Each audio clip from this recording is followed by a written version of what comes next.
Primero va a ser el trauma craneoencefálico, la segunda va a ser la epilepsia y tercero la demencia, específicamente el Alzheimer. Entonces, como dijimos anteriormente, vamos a comenzar con el trauma craneoencefálico. Entonces, ¿qué es?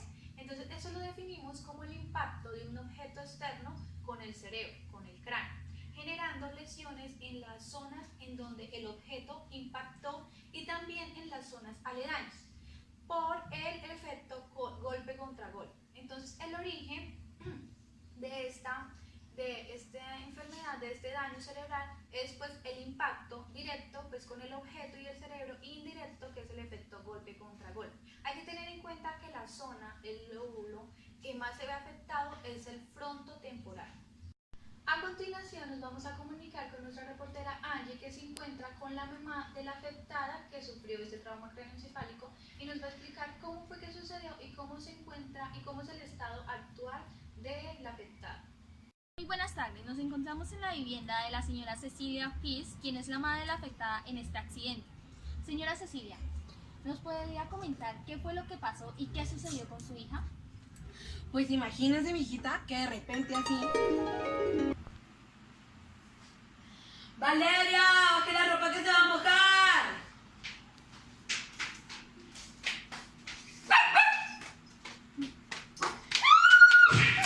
Pues que yo la llamé para que me bajara la ropa del techo, ¿no? Porque iba a llover. Y yo que la llamo, ella que se baja la ropa y cuando va bajando por las escaleras, mi hija, ¡pum!, se cae. Y yo, no, ¿y ahora qué? Yo salí gritando y yo dije, no, por Dios, mi hija. Y entonces yo llamé de una ambulancia y nos fuimos para el hospital. Estando allá, el médico me dijo, pues todavía ella estaba ahí como medio dormida, yo no sé. Él me dijo que está inconsciente, yo no sé qué es eso. En todo caso, esto después de un rato, ella ya estando en el hospital, como que reaccionó, algo así fue que dijo el doctor, yo no sé. Y entonces, él me dijo pues que eso era natural, pero que ella ya estaba bien, que debíamos dejarla que retomara la conciencia y ya. Eso fue lo que sucedió. Bien, muchas gracias por comentarnos. Volvemos con A continuación vamos a recibir a dos invitadas muy especiales que nos van a explicar más a fondo los aspectos neuropsicológicos del trauma craneoencefálico. Ellas son Yesenia y Angie.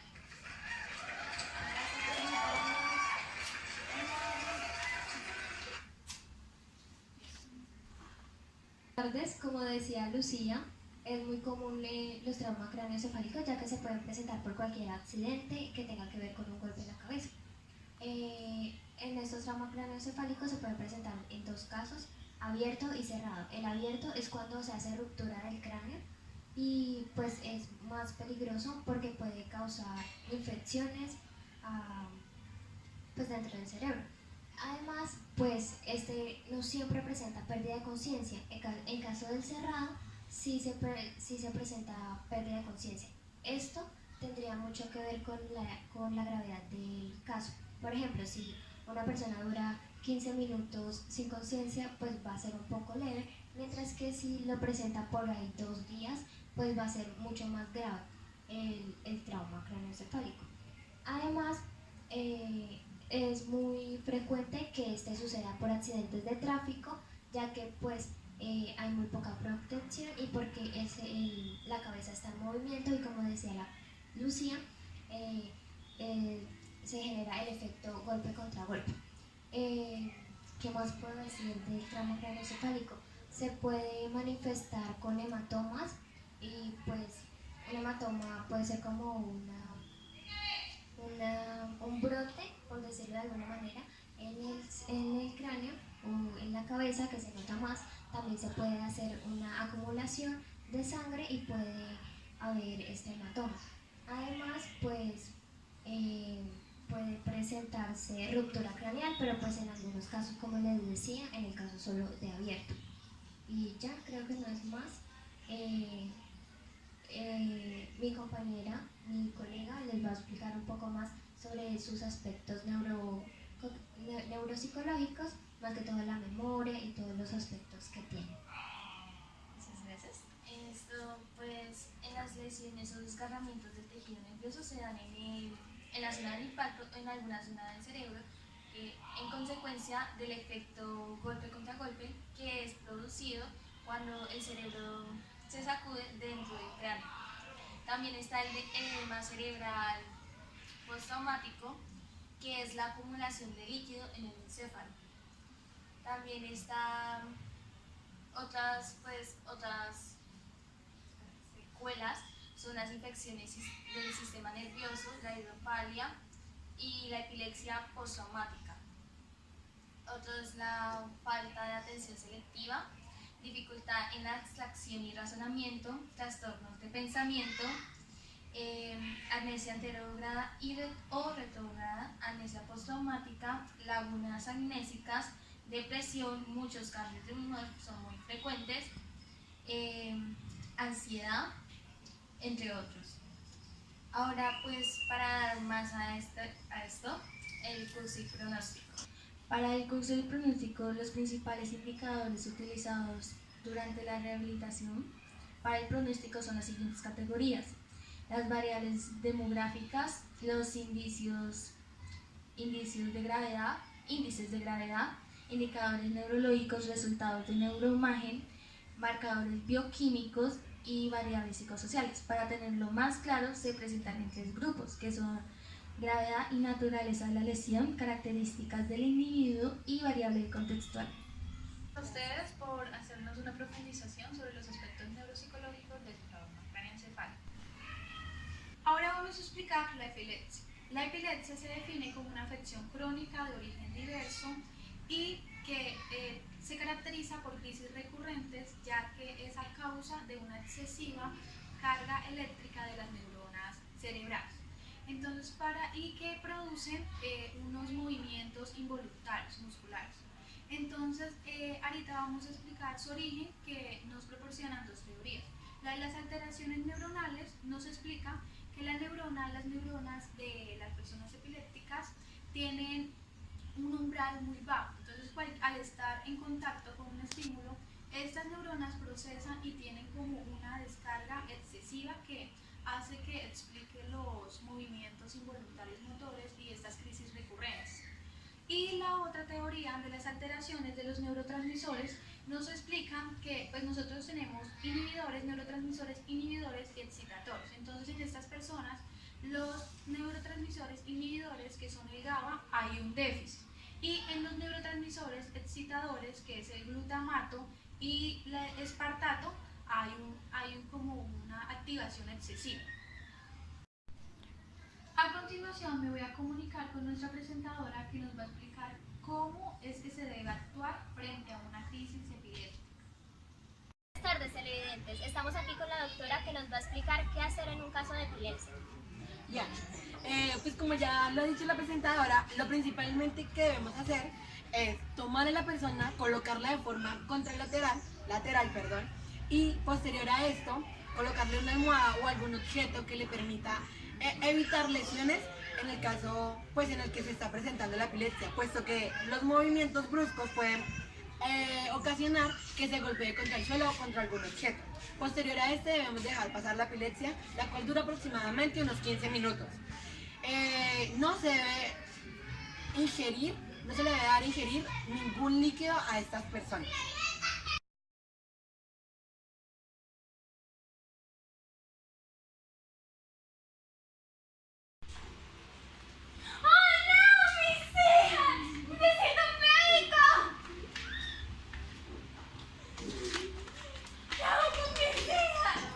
Señora, cálmese, por favor, cálmese.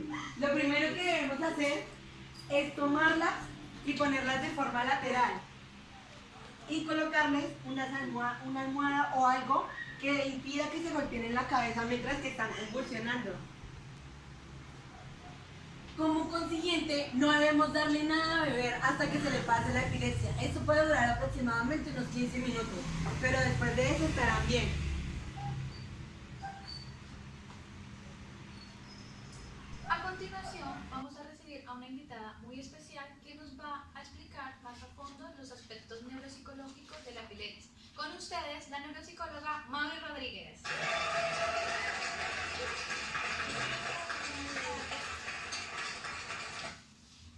Buenas tardes, como dijo la presentadora Lucía, yo les voy a hablar acerca de las epilepsias. Para empezar, debemos tener en cuenta las características que se presentan en este trastorno. Entonces, por lo general, el paciente siempre presenta, digamos, como descargas eléctricas fuertes en el cerebro, intensas como contracciones musculares, una respiración muy dificultosa y que en caso de que no se haga un tratamiento oportuno, esto puede haber daños a nivel del corazón y a nivel cerebral. Las causas en la epilepsia, pero para entender las causas, primero hay que tener en cuenta que la epilepsia se puede presentar a temprana edad en un rango, o sea, si no ha tenido desde que nació el trastorno no ha presentado los síntomas, entonces estos síntomas se pueden presentar a partir de los 2 a 14 años. Este trastorno no da en una específica, ni en un sexo específico, ni en una raza específica. Le puede dar a cualquier persona en cualquier momento de la vida. Y que hay que tener en cuenta que la epilepsia se da por cuestiones de que hay una distorsión o hay un impedimento para el funcionamiento cerebral. Y que las crisis epilépticas se pueden producir por primera vez en la etapa infantil, pero en esta los rangos de las crisis son bajas. A medida que pasa el tiempo, pues se va incrementando las crisis y pues se ha evidenciado que a partir de los 5 años la persona comienza a tener crisis más fuertes y más frecuentes. Se ha encontrado que en la epilepsia hay predisposición en la etapa hereditaria. Esto quiere decir que de pronto el niño o la persona que presenta la epilepsia tiene, digámoslo así, como esa línea hereditaria porque alguno de los padres ha presentado el trastorno. Pero hay que tener en cuenta que este trastorno, a pesar de que es hereditaria, hay un gen, todavía no se ha encontrado el gen responsable de este trastorno. También hay que tener en cuenta la maduración del cerebro. Y acá es como cuando les decía al principio, que aunque se presente las crisis a temprana edad, las crisis se hacen mucho más fuertes en edad a partir de los 15 años en adelante. Y que cuando se presentan las crisis más fuertes es más difícil controlar las convulsiones. Luego hay que tener en cuenta si de pronto hay una lesión a nivel cerebral, entonces aquí se habla de pronto de si hay una mala cicatrización, si de pronto hay un daño a nivel, cuando se presenta un problema cerebrovascular, o si de pronto este daño se produce por algún tipo de demencia, como es el tipo del Alzheimer, o si de pronto es responsable alguna alergia, alguna meningitis o cosas así.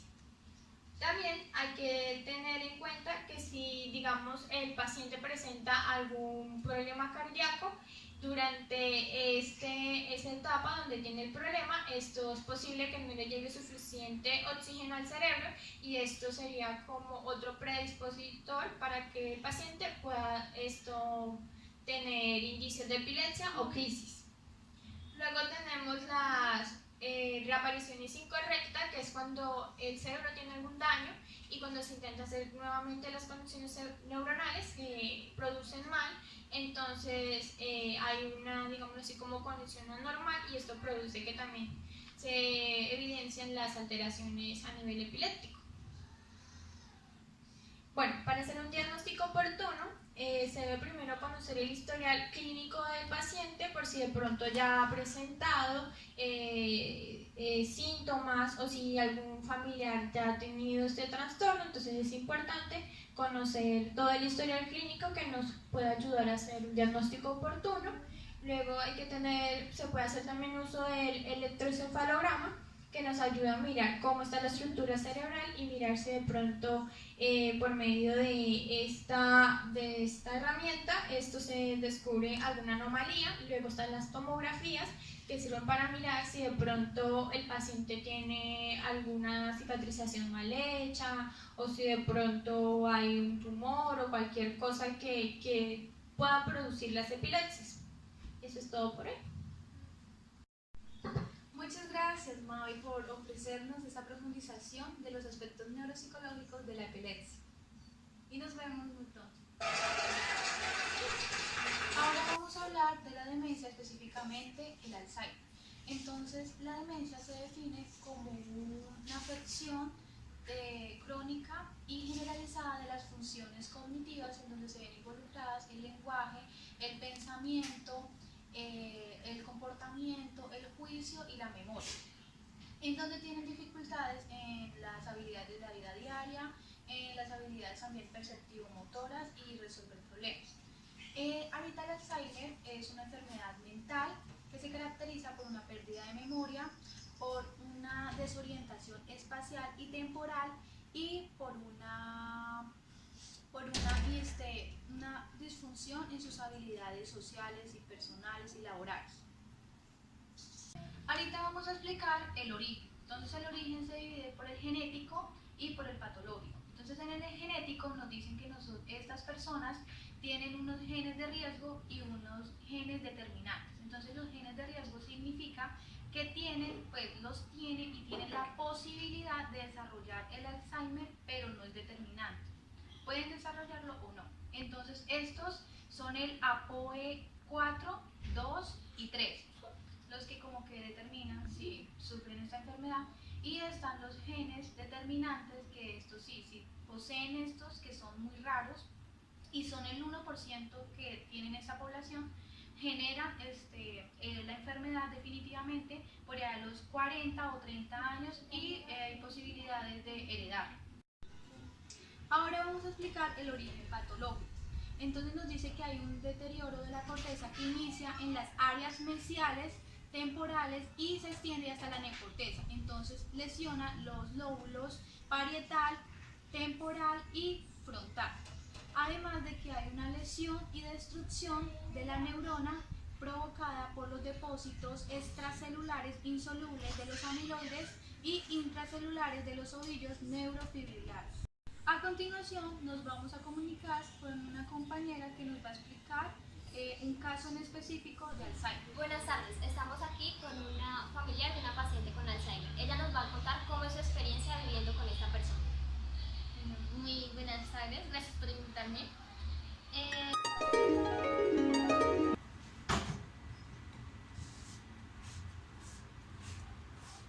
Mamá, ¿para dónde va? Mamá, ¿para dónde va? Voy a pagar el recibo. Pero mamá, si ya lo pago ayer.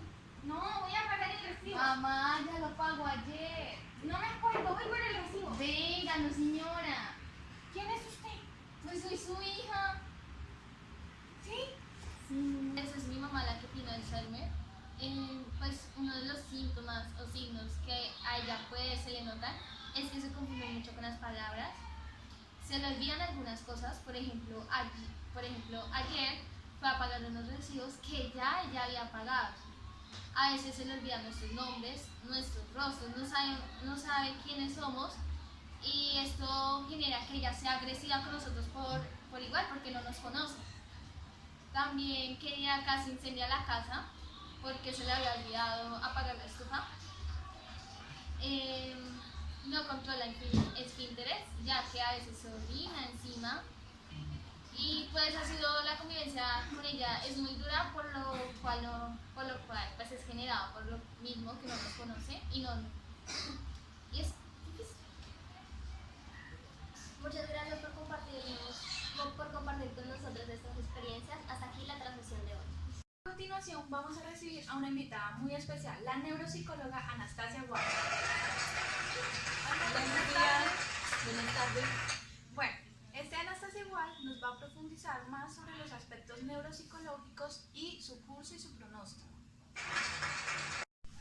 Bien, entonces para profundizar más acerca de lo que Lucía ya nos había hablado acerca de los orígenes y características clínicas, voy a hablar que se presentan 3 clasificaciones: demencias degenerativas, demencias vasculares y demencias producidas por otros factores casuales, las cuales a su vez se clasifican en demencias corticales, subcorticales y axiales. En las corticales hallamos afectaciones en las áreas asociativas del córtex frontal y temporooccipital, caracterizadas por la presencia de trastornos neuropsicológicos y la aparición progresiva de esas afasías y apraxias, náuseas y demás, Alzheimer, PIC y por trauma craneoencefálico. En las subcorticales se presentan en áreas bajo el córtex cerebral, donde existe un déficit némico provocado por la lentificación de los procesos de información, los que recién han sido consolidados en el cerebro. También estas demencias son provocadas por lesiones de los núcleos grises del anterior de los hemisferios cerebrales, los cuales son los ganglios basales, el tálamo, los núcleos del tronco cerebral, y en las demencias axiales son causadas por las lesiones en las fisuras situadas, en donde se presenta la pérdida de memoria, también la pérdida de iniciativa y la preocupación frente a su entorno en general. En las características clínicas hallamos una clasificación global de las capacidades cognitivas previamente adquiridas, donde se ven afectadas el pensamiento, la memoria, el razonamiento, el lenguaje, el cálculo, la atención y entre otras más. Otra de sus características es el deterioro progresivo que se presenta en la pérdida de la memoria, que es una de las más características de estas y de sus funciones en general. Una de sus características es que se afectan sus funciones en general.